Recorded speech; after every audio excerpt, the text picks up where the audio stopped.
Dans Happy ce soir, on sort les mouchoirs et on dit au revoir à un groupe montois. Un fabuleux concert d'Acta vous attend. Mais qu'il est con. Mais qu'il est con. Quoi ? Tu t'es trompé de groupe. Pardon, excusez-moi, je recommence. Clap deuxième. C'est un fabuleux concert de Milk qui vous attend ce soir. Bravo, c'est dans la bonne humeur mais aussi avec un pincement au cœur que Milk a donné son dernier concert à la Chapelle, à Mons. Oui, c'est triste ma poulette, mais bon, pour notre prochaine rencontre, faisons d'abord le cadre. Je m'appelle Annick Dehon, je suis peintre. Son atelier est à Sarre-la-Brouillère et elle expose à la maison culturelle de Colfontaine. Bienvenue. Je sais pas si je dois dire ça. Oui, c'est mieux. Et pour terminer, une bonne blague. Je sais pas, c'est 2 œufs dans une poêle. Il y en a un qui dit à l'autre « Waouh, il fait chaud ici !» Et puis l'autre se retourne et dit « Oh mon Dieu, un œuf qui parle !» Comme on dit dans ces cas-là, MDR, mort de rire. Mais MDR, c'est aussi... Le premier festival montois du rire. Le festival MDR, c'était 3 soirées de sketch avec des humoristes professionnels et un concours d'humoristes amateurs que nous avons rencontrés. J'adore cette blague. Dans Happy, plus on est de fous...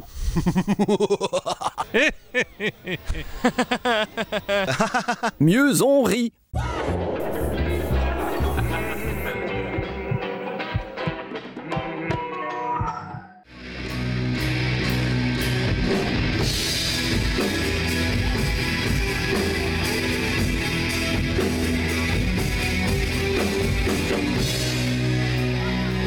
va dire qu'après 1 an et demi d'arrêt, on refait notre petit dernier concert, on se fait plaisir, quoi. Voilà, on s'est dit, on a envie de rejouer encore une fois, une dernière, réunir tous nos amis, notre public, et puis surtout nous, parce qu'avant tout, c'est quand même une belle histoire d'amitié depuis bon nombre d'années. Et voilà, donc c'est, je pense, le dernier concert de Milk ce soir. D'un autre sens, on dit ça tous les ans.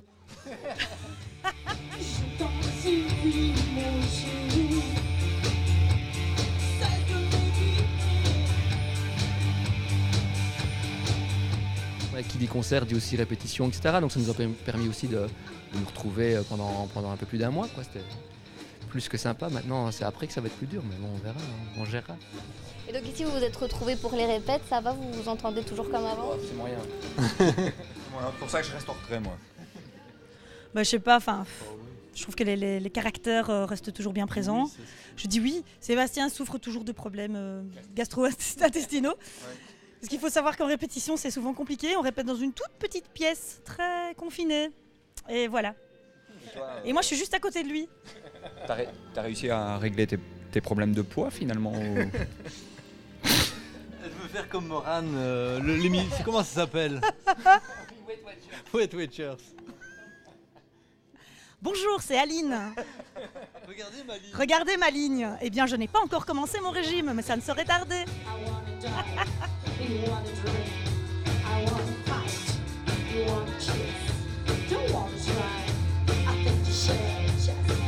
L'histoire de Milk, alors ça a commencé, je pense, décembre 2004. Hein. Bastien et Aline, coup de foudre, hein, on peut le dire, un coup de foudre artistique. Voilà, ils ont monté un projet à 2, tout petit, doucement, comme ça. Puis Bastien a fait appel à moi pour les rejoindre dans leur projet, mais il se fait que plutôt que de les rejoindre dans leur projet, j'ai plutôt préféré leur imposer mon projet. Et qui a plu, et Milk est né comme ça, donc à nous 3, c'était début 2005. Et Hervé nous a rejoint par contre lui en 2007, si je dis pas de bêtises. L'essentiel, enfin ce qui fait Milk, je pense, la signature de Milk, c'est la partie électronique, où il y a toujours des beats très présents, des beats, hein, attention, hein, j'ai dit beats, très présents, des synthés très présents, n'est-ce pas? Oui, tout à fait. Électro, voilà, c'est de l'électro rock, électro-rock.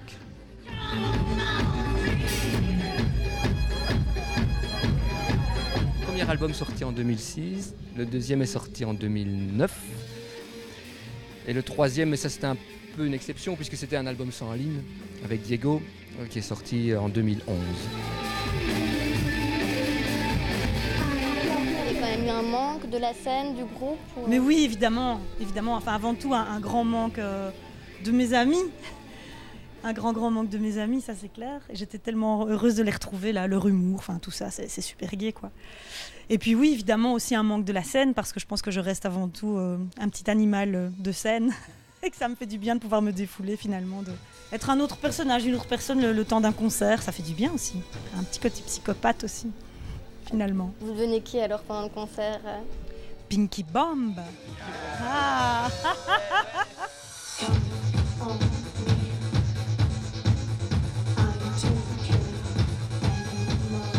Le fait que le concert va avancer et on va se dire, ah, on se rapproche un peu plus de la fin.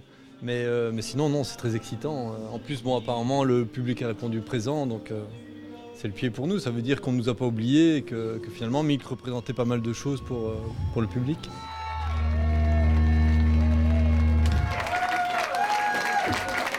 Merci beaucoup.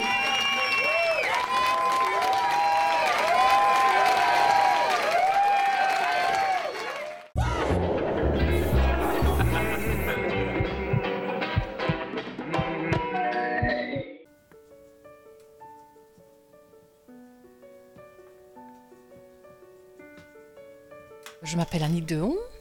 Je suis originaire de Liège. Mais enfin, ça fait déjà 30 ans que je vis par ici, plus de 30 ans. J'habite Sarre-la-Bruyère, un village à la campagne, dans le Hainaut, dans la province du Hainaut. Et je me suis installée ici. Et je peins dans mon petit coin de campagne.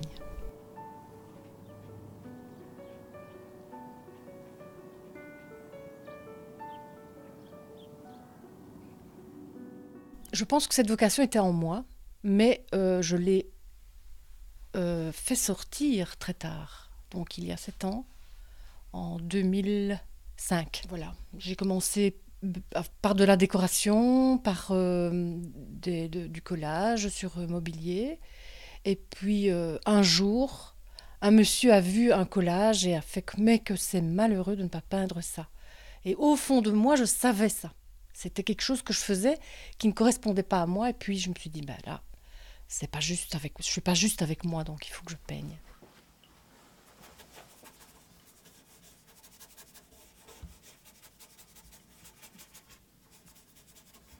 Et puis mon mari m'a ramené un pinceau, des peintures. Et là, j'ai exorcisé les interdits et ce n'est pas utile de peindre, ce que j'avais entendu dans ma jeunesse et toute mon éducation, quoi.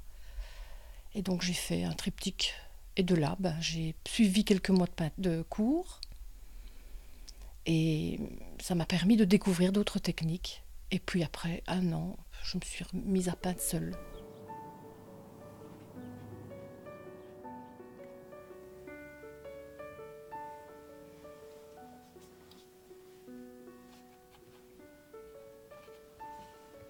Le premier travail, et qui était vraiment sans technique, qui était vraiment... j'ai jeté ça sur un papier, eh bien, c'est vraiment voûté sous le poids de la culpabilité et l'interdit, pour un petit peu à la fois se redresser. Et alors, à ce moment-là, la lumière, cette lumière dont j'avais besoin pour renaître, arrive tout doucement en moi, pour venir complètement m'habiter. Il fallait absolument que je fasse sortir cette éducation d'interdit, qui avait fait que je n'avais pas pu peindre pendant toutes ces années. Cette pomme, je l'ai sur mon bureau, enfin dans mon atelier depuis, ça fait déjà des mois et des mois et des mois, et j'aime la voir comme ça, toute fripée. C'est un petit peu représentatif de la vie, quoi. Dans les ateliers que je donne aux enfants et aux jeunes, aux adolescents, c'est souvent le premier sujet que je propose, la pomme. Et par exemple, voilà ici une pomme qu'une jeune fille de 11 ans a fait, son premier travail au crayon. Elle est arrivée ici très très très mal, très très très en elle-même, avoir envie de dessiner, mais se dire qu'elle n'était pas capable. Et puis elle a fait cette pomme, elle est sortie d'ici avec un sourire rayonnant, avec des yeux pétillants. Et sa maman m'a même téléphoné en me disant le sourire de ma fille ne trompe personne, quoi.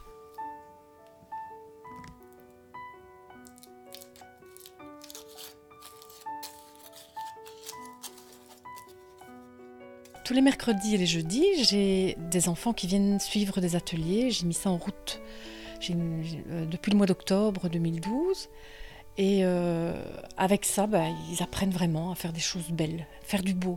Pour moi, c'est important, faire du beau.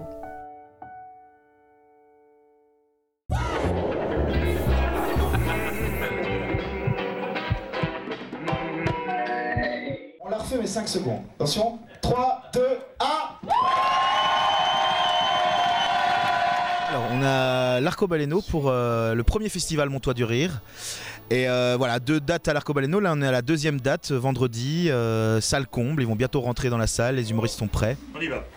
Le Festival Montois du Rire, c'est 2 choses. D'abord, c'est proposer aux gens, au public montois, des artistes qui n'ont pas encore eu l'occasion de voir. Donc il y a des têtes d'affiche. Ce soir, on a Jules, qui est chroniqueur chez Bel RTL, et qui va nous présenter son spectacle Bientôt Papa. Bonsoir à toutes. Je suis hyper content d'être là ce soir avec vous. Nous aussi. Ah, ça c'est bon ça. Toi, tu vas y avoir droit ce soir. Je suis content qu'on m'ait pris moi pour faire partie des têtes d'affiche du festival parce que c'est la première fois que ça arrive, pour moi aussi, donc ça c'est cool. Et voilà, et puis c'est génial qu'il se passe quelque chose à Mons dans l'humour. Elle me dit, chérie, on va devoir acheter un monospace, je suis enceinte. Oh putain, j'ai pleuré pendant 2 jours. Tu m'étonnes? Et un monospace, fait chier quoi. Ça c'est les têtes d'affiche, mais en première partie on a un concours qui est donc associé à ce festival, des humoristes qui sont issus des scènes ouvertes, parce qu'une fois par mois dans ce même lieu il y a des scènes ouvertes pour les humoristes, jeunes, moins jeunes, expérimentés, moins expérimentés, et les gens votent, et à la fin de ces scènes ouvertes, donc ici on en a eu 5, eh bien ils ont plébiscité 6 personnes, et ces 6 personnes, donc 3 le jeudi, 3 le vendredi, vont se présenter pour un concours là un cran encore au-dessus, puisqu'il y a le public qui vote, mais également un jury de professionnels composé de différents représentants des différents festivals en Belgique. Saint-Christophe se conduisait mal, Saint-Thomas n'en croyait pas ses oreilles, tandis qu'un artiste peintre lépreux tentait de vendre ses croûtes. J'ai déjà participé tellement de fois sans gagner que je ne me fais pas trop d'illusions. Ça fait toujours plaisir évidemment si on est retenu, mais non, je pense que les concours c'est un peu ingrat finalement, parce que je trouve que le rire c'est vraiment quelque chose de très personnel, et que ce qu'on fait peut plaire à certaines personnes et pas à d'autres, donc ça dépend très fort de l'accueil et du public.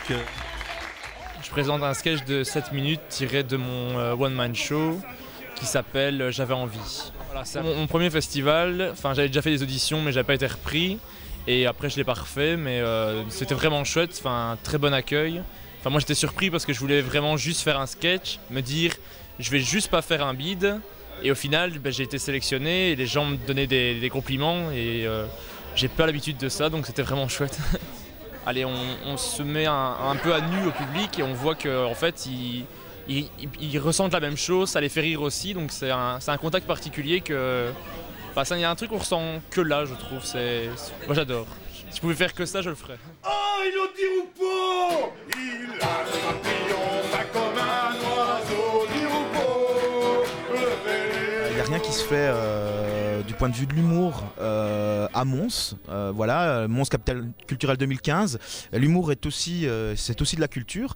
Eh bien, il y a pas mal de scènes ouvertes qui foisonnent un petit peu, des festivals. Il y a Rochefort, il y a Liège, c'est loin tout ça. Et on s'est dit Mons, et moi-même étant humoriste, je me suis dit je vais faire quelque chose dans ma ville. Et voilà, donc c'est né comme ça et ça se réalise et ça c'est génial. Arrête, bordel. L'idée à terme, c'est vrai, on va pas se mentir, c'est d'avoir un festival un peu comme le Vous Rire de Liège des Frères Taloche, c'est-à-dire que pendant X jours, une semaine, 4 jours, les différents lieux artistiques, les différents théâtres à Mons, et Dieu sait qu'il y en a, des salles, que ce soit des cafés-théâtres, mais aussi des salles de théâtre plus grandes, on propose un panel d'humoristes avec différents niveaux, différents prix, différentes choses, et donc, mais tout en gardant ce concours-là. Vu le succès du premier, on y croit, il y a tous les artistes qui passent, ils veulent revenir parce qu'ils sont enchantés de l'accueil.